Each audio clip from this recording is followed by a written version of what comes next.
जय श्री कृष्णा। विश्व रूप में हम आज प्रथम स्कंध के 17वें अध्याय का वांचन करेंगे, है ना। अगर आप मेरे साथ में कमेंट पाना चाहते, प्रेयर पाना चाहते हो, यानी कि प्रार्थना करवाना चाहते हो मेरे से, तो प्लीज आप कमेंट में जय श्री कृष्णा और प्रार्थना चाहने वाले का नाम लिख दीजिएगा। Thank you so much. चलिए शुरू करते हैं। भगवान श्याम सुंदर सदाए आपके ऊपर कृपा दृष्टि बनाए रखे। जय श्री कृष्णा। 17वां अध्याय। गौरूपी पृथ्वी व वृषभ रूपी धर्म को कलयुगी राजा द्वारा ताड़ना देना तथा राजा परीक्षित का कलयुग को स्थान देना। श्री सुत जी बोले, है सनकादिक ऋषियों, जिस समय का यह प्रसंग है उसी समय रथ पर सवार वह शूद्र भी जो राजा के समान वेश बनाए हुए था और अपने साथ बहुत सी सेना लिए हुए था, उस गाय तथा वृषभ के पास आकर के रथ से उतर पड़ा। तदंतर वह गाय और वृषभ को अपने पांव की ठोकर मार कर डांटने लगा। उसके भयंकर रूप को देखकर वे दोनों बहुत डरे और उस समय गाय डरकारा कर रुदन करने लगी तथा वृषभ ने डरकर मलमूत्र कर दिया। उस अत्याचार को राजा परीक्षित से नहीं देखा गया। तब वे अपने धनुष्य पर बाण चढ़ाए हुए उसके आगे आ गए और क्रोधित होकर उस राजवेशधारी शूद्र राजा से बोले, अरे नीच, मैं 7 द्वीपों का राजा हूँ। बता तू किस देश का राजा है जो हमारे राज्य में रहकर हमारी प्रजा को कष्ट दे रहा है। राजाओं का यह धर्म नहीं है कि वे अपनी प्रजा को कष्ट पहुंचाए। भगवान श्री कृष्णचंद्र गोलोक धाम को सिधार गए हैं एवं मेरे पितामह गांडीवधारी अर्जुन भी वैकुंठ धाम को पधार गए हैं। अस्तु, ऐसा जानकर ही तू इस पृथ्वी रूपी गाय एवं धर्म रूपी वृषभ को दुख दे रहा है। तू इस प्रकार अत्याचार करना छोड़ दे, नहीं तो मैं तुझको अभी मार देता हूँ। राजा परीक्षित की यह बात सुनकर वह शूद्र राजा डर कर एक और खड़ा हो गया। राजा ने कहा, वृषभ, तुम कौन हो? तुम्हारे यह तीनों पांव किसने तोड़े हैं? तुम कोई देवता तो नहीं हो जो मुझे चक्कर में डालने के लिए यहाँ आए हो। मैंने अपने राज्य में तुम्हारे बराबर दुखी किसी को नहीं देखा, परंतु अब तुम चिंता मत करो, मैं तुम्हारे दुख का शीघ्र नाश कर दूंगा।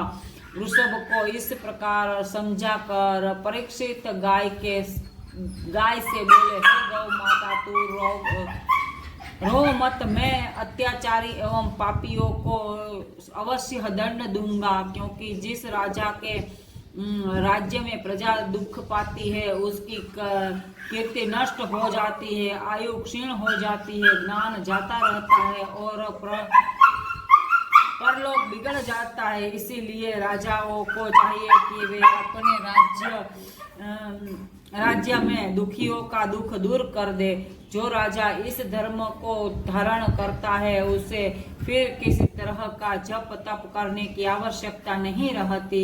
यह विचार कर अब मैं सांसारिक जीवों को दुख देने वाले एक शूद्र राजा को मार डालूंगा। पृथ्वी से इतनी बात कहकर राजा परीक्षित ने बैल से फिर पूछा, तुम्हारे पांव किसने तोड़े हैं?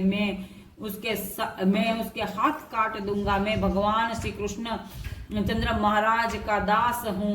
यदि तुम्हारा दुख दूर नहीं करूंगा जय श्री कृष्ण, तो मेरे वंश को दोष लगेगा। यदि कोई देवता भी मेरे राज्य में आकर के किसी को दुख पहुंचाना चाहे तो मैं उसे भी मार सकता हूँ। फिर किसी आदमी की क्या सामर्थ्य है जो मेरी प्रजा को किसी भी प्रकार का दुख यानी कि कष्ट पहुंचा सके। राजा परीक्षित की यह बात सुनकर वृषभ रूपी धर्म ने अपना सिर झुकाते हुए कहा, हे राजन, महाराज पांडु के वंश में ऐसे ही धर्मात्मा राजा होते रहे हैं। उनके राज्य में किसी ने कोई दुख नहीं पाया। आपके पितामह अर्जुन ऐसे धर्मात्मा एवं हरिभक्त थे कि त्रिलोकीनाथ भगवान श्री कृष्णचंद्र ने स्वयं उनके रथ का संचालन किया था। अतः आपको भी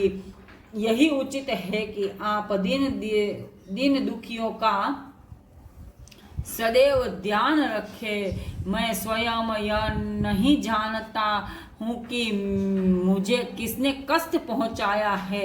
ऐसी स्थिति में मैं किसका नाम बताऊं? यही समझ लो कि मैं अपने भाग्य का फल भोग रहा हूँ। संसार में यह बात पूर्ण रूप से प्रकट है कि समस्त जीव अपने अपने पापों के कारण दुख पाते हैं। कुछ लोगों का यह भी कथन है कि दुख अपने मन के संकल्प विकल्पों के कारण ही होते हैं। इसके अतिरिक्त कुछ लोग का कहना ये भी है कि मनुष्य सुख दुख भगवान की इच्छा से ही पाते हैं। परंतु इस विषय पर यह सोचना चाहिए कि जो ईश्वर अपनी इच्छा से समस्त प्राणियों को जन्म देते हैं, वे किसी को क्यों दुख देंगे।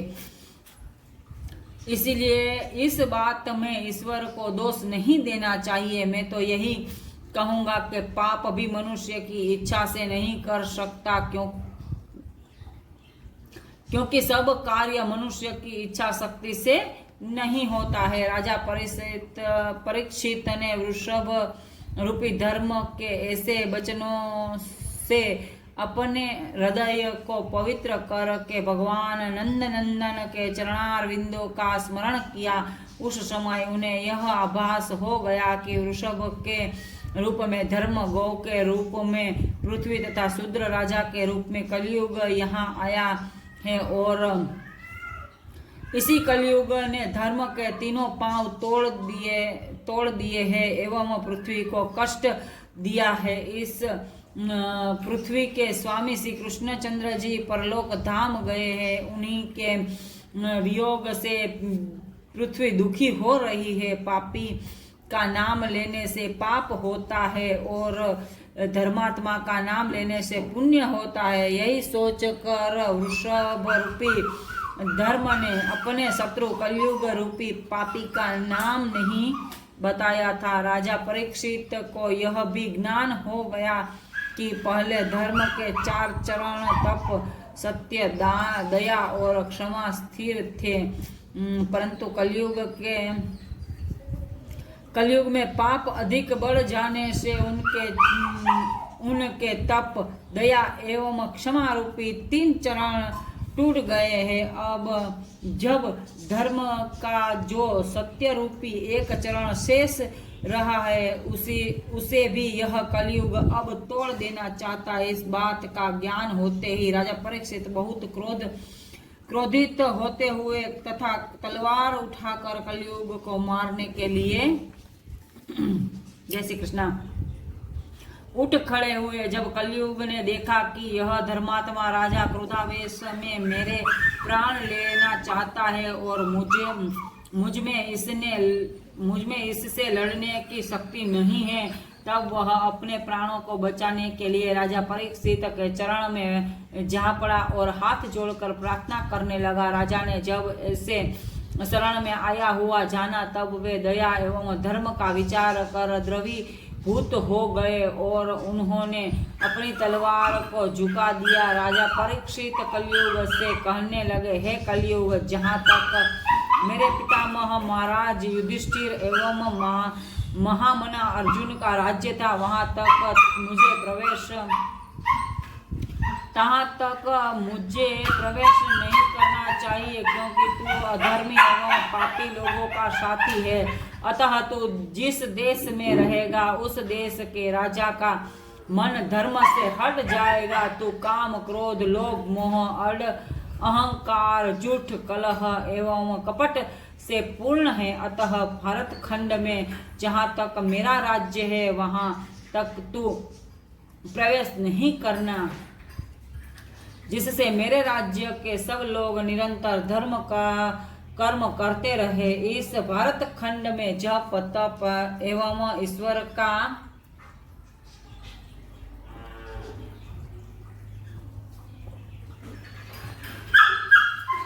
का पूजन करने से मनुष्य अनेक प्रकार के सुखों को भोगने के बाद मोक्ष पद को प्राप्त होते हैं।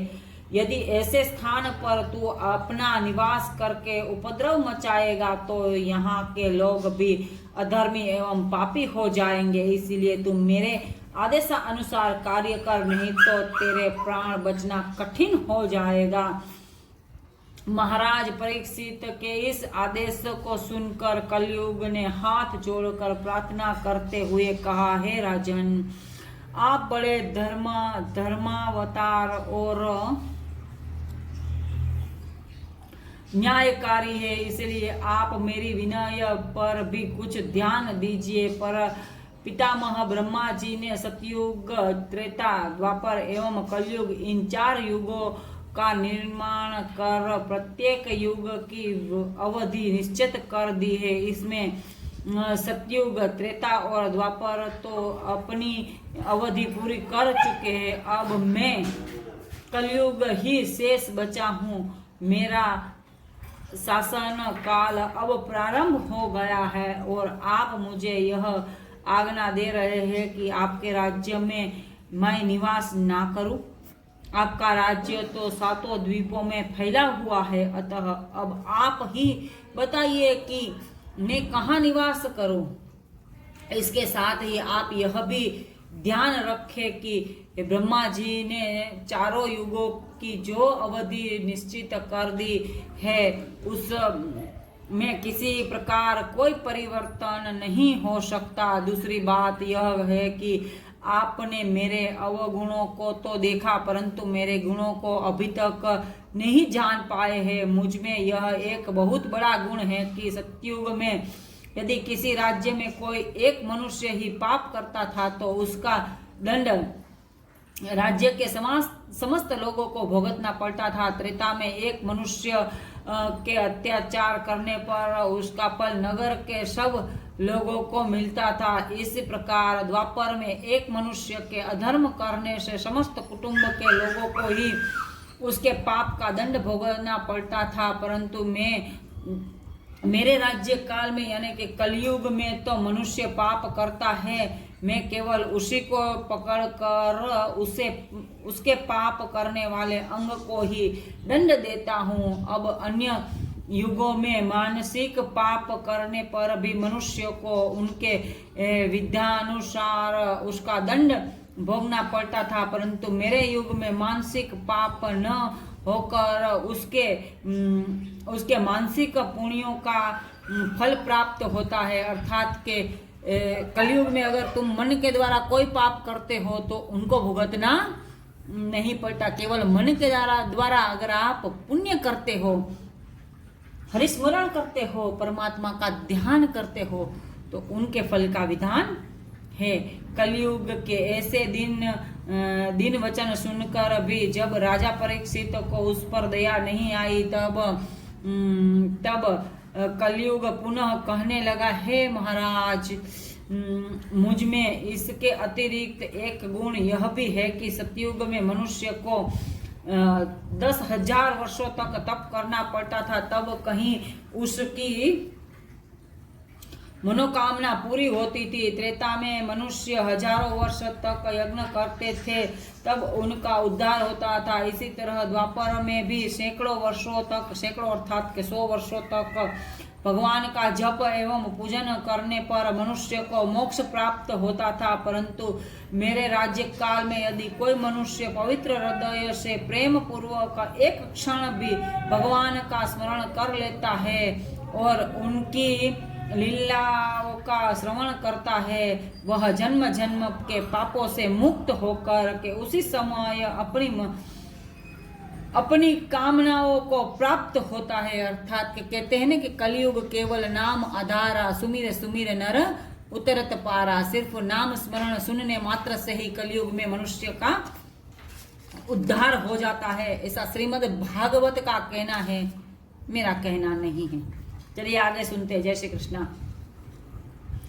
कलयुग के इस गुण को सुनकर राजा परीक्षित बड़े प्रसन्न हुए। उसी समय कलयुग ने पुनः इस तरह प्रार्थना की कि हे राज शिरोमणि, अब आप कृपा करके मुझे जीवन दान दीजिए और कोई ऐसा स्थान बताइए जहां जाकर के मैं निवास कर सकूं। मैं इस समय आपके डर से भयभीत हो रहा हूं, इसलिए आप जो भी आज्ञा देंगे उसे मैं अवश्य ही शिरोधार्य करूंगा। अब कलयुग ने इस तरह अनेक प्रकार से विनती की। तब राजा ने दुखी जानकर अपने मन को सोचा कि शरणागत को मारना उचित नहीं है। ऐसा विचार कर राजा परीक्षित ने कहा, कलयुग मैं तुम्हें रहने के लिए स्थान बतलाता हूँ जिस जगह लोग जुआ खेलेंगे। सुनना, कलयुग का स्थान कहाँ पर, सर्वोच्च उत्तम जगहों पर कहाँ पर है ना।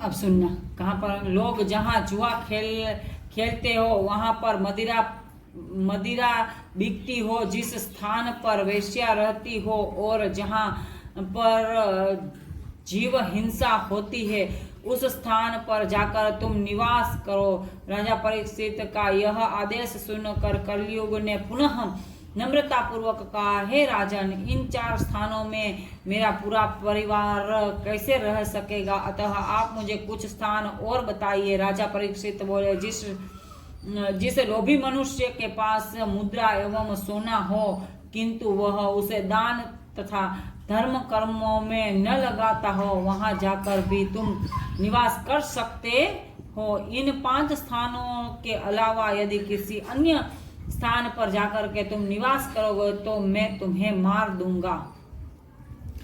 तब कलयुग ने राजा परीक्षित को धर्मात्मा एवं शक्तिशाली देखकर सोचा, अभी तो राजा का यह आदेश मान लेना चाहिए। इसके बारे में राजा का चित्त जब किसी समय धर्म से हटेगा तब मैं मौका पाकर के अपना काम कर डालूंगा। यह सोचकर कलयुग बहुत अच्छा महाराज कहकर राजा से विदा होकर के ऊपर बताए हुए स्थानों में निवास करने को चला गया। इतना वृत्तांत सुनकर सुत जी बोले, हे सौनकादिक ऋषि, जो प्राणी अपना भला चाहता हो उसे इन 5 स्थानों में से हमेशा अलग रहना चाहिए, क्योंकि वह प्रजा का स्वामी है। अस्तु। कलयुग के जाने के बाद राजा परीक्षित ने उस बैल के तीनों टूटे हुए पांवों को ठीक कर दिया और गाय को भी धीरज बंधाई। तब वृषभ रूपी धर्म एवं गौ रूपी पृथ्वी भी अपने अपने स्थान को लौट गए। राजा परीक्षित भी वहां से चल गए, अपने घर आए और ब्राह्मणों एवं ऋषि मुनियों को वह सब वृत्तांत सुनाया। उन सब लोगों ने राजा परीक्षित की उस बात पर प्रसन्न होकर कहा, हे राजन, आपने यह बहुत ही उत्तम कार्य किया है।